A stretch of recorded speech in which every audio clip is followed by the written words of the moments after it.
Apapun kata orang, aku harus hidup sebagai diriku sendiri. Ini kejadian beberapa tahun lalu. Seorang temanku bilang ada orang yang terus mengganggunya di media sosial. Ketika pertama kali mendengar cerita itu, aku hanya mengucapkan sedikit kalimat penghiburan untuknya. Namun, temanku terus saja mengeluhkan hal yang sama setiap kali kami bertemu. Akhirnya, dia kehabisan energi karena kejadian itu membuatnya tidak bisa makan sama sekali. Saat itu, aku merasa masalahnya sudah serius. Aku pun bertanya sambil lalu, apa ada yang bisa kulakukan untuk membantu? Akhirnya, temanku itu mulai menceritakan situasi tersebut secara spesifik. Temanku itu seorang model. Jadi, dia cukup sensitif terhadap rumor yang beredar tentang dirinya. Seseorang mengungkap masa lalunya, ditambah dengan kisah-kisah bohong yang dibungkus dengan sangat rapi hingga terdengar nyata. Mereka yang tidak mengenalnya secara pribadi pun ikut mengutuknya. Gawatnya lagi, situasi itu sangat serius karena berdampak buruk terhadap aktivitas sehari-harinya.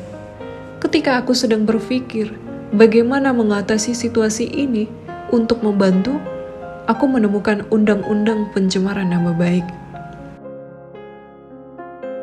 Dikatakan bahwa undang-undang pencemaran nama baik dapat ditegakkan ketika fakta atau kebohongan disebarkan untuk merusak kehormatan orang tersebut. Pada awalnya, aku mencari tahu tentang bagaimana undang-undang ditegakkan pada kejahatan seperti ini hanya untuk membantu temanku saja.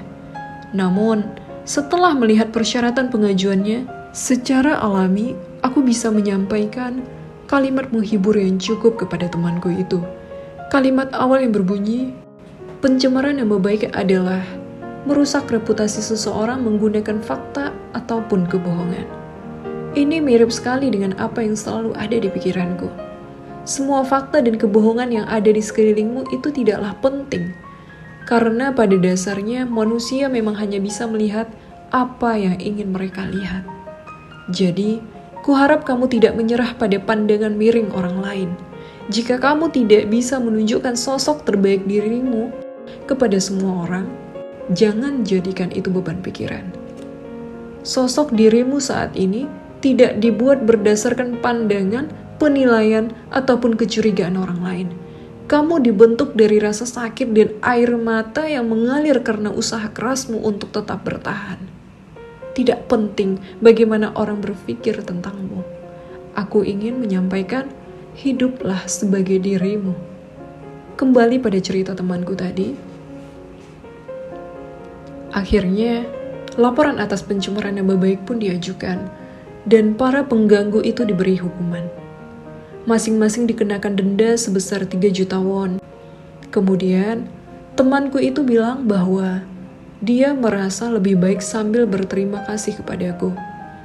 Ketika itu, aku membalasnya dengan pertanyaan, jika hal semacam ini terjadi lagi, apa yang akan kau lakukan untuk menyelesaikannya?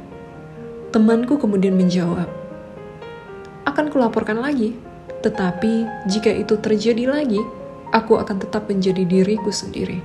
Karena, apapun kata orang, aku akan terus hidup sebagai diriku.